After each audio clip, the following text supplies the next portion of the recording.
welcome to a new video. I hope that you are happy and healthy, and in this video I will be showing step by step how I painted this rooster. Let's go. So the first thing that I do is sketch out with pencil the shape of the rooster.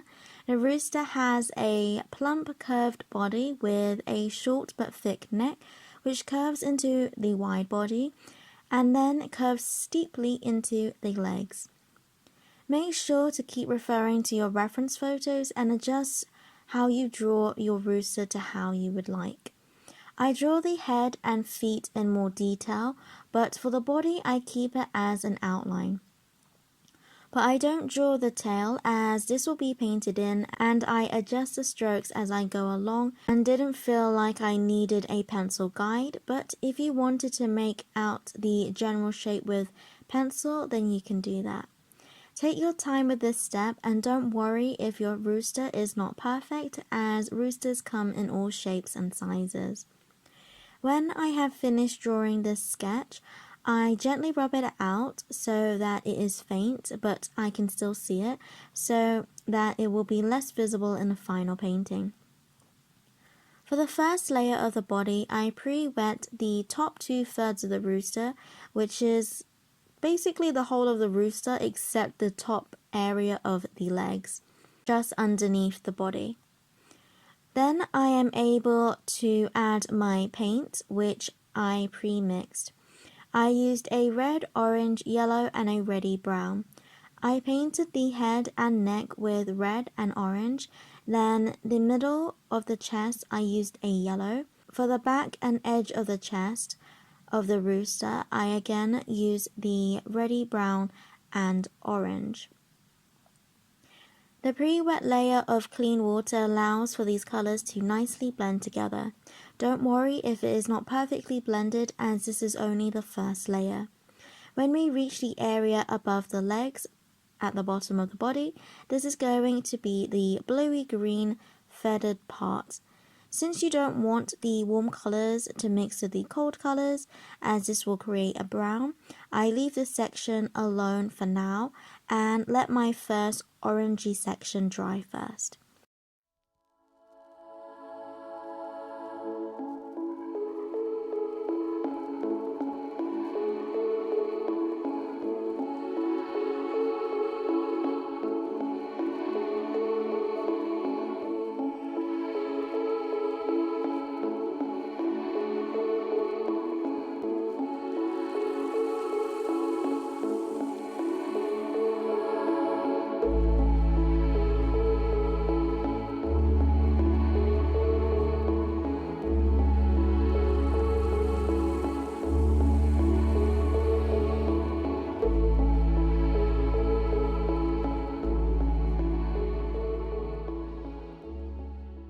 Once it is completely dry, then I use my dark blue to paint the area above the legs, and you can pre-wet it if you want with clean water, but it's not necessary as this is not a large area and I am using a dark color, as well as I'm not blending multiple colors.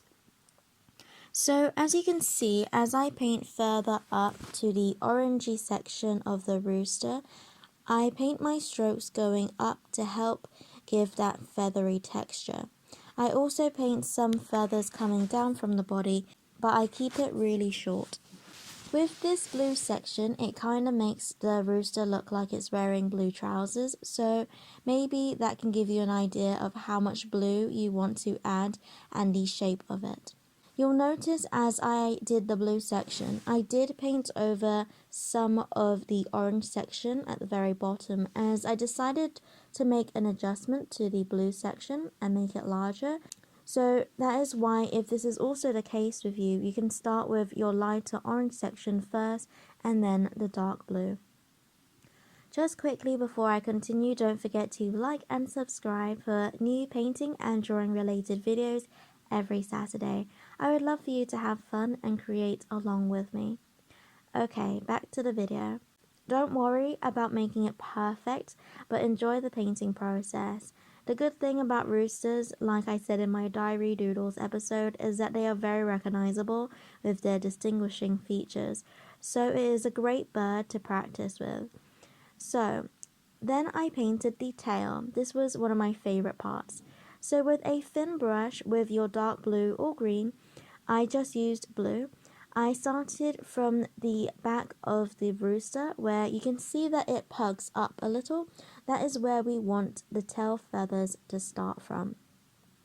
From this point, I visualize how high and long I want the tail to be, and I start painting quick strokes that go up and then curve outwards away from the rooster. If you are nervous about painting the tail, you can start out with less paint on your brush with a little bit of water so that your brush is damp but not dripping, and paint light strokes first so you get used to it. You can also paint shorter strokes initially as well. The bottom of the tail has shorter feathers, which gradually point downwards. Then I keep adding strokes until it is the size that I want and also as dark as I want. You can also add green to make it more colourful. Once I had finished painting the tail, then the body of the rooster was completely dry and I was able to paint the second layer of the orangey part of the rooster. So for this, I am adding the feathery texture on top of my painting by adding lots of short strokes, following the shape of the body and going down along the body of the rooster. For this layer, I add a slightly darker color from the color painted underneath in the first layer, so that the short strokes that I am adding in the second layer can be seen. So, I am using more orange, red and reddy brown. I don't overdo these short strokes for the yellow section as I want it to remain light. Then once I had painted this second layer, the body of the rooster is done. Then I paint in the feet with a light brown and a very thin brush. And I add a little bit of blue for the shadow of the feet and legs. The last part is the face. For this, I start out by using a red and I paint the face and top frilly parts, but I avoid the frilly part that is further behind as I want to add blue to this section without it blending and bleeding into the rest of the face. So I add the red, keeping it a light wash, so a little bit of paint on a damp brush. Then I gently add more red to the shadows of the face using my reference photo and blending the paint so the shadows are less harsh. It tends to be lighter around the eye and the section above the eye. You don't have to, but I did leave a light dot of white for a highlight for the section of the face under the eye. I went back to the frilly part left after the first layer of the face was dry. Then I added red and blue, making it a reddy purple to show that it is a shadowed section further behind. Then I painted the beak yellow and added more red to the shadows of the face. To help me blend the shadows, I clean my brush and remove the excess water. Then I use the little water left to blend the edge of the darker paint with the rest of the face. This part can be intimidating, but take your time and add a little bit of paint at a time so you can make small adjustments. I also add a bit of orange for the shadow of the beak and a line on the beak for where it would open. Then I added a small dot with a black pen for the eye, and then that is the rooster done. This was my first time painting a bird with watercolor, and I hope that you enjoyed this video.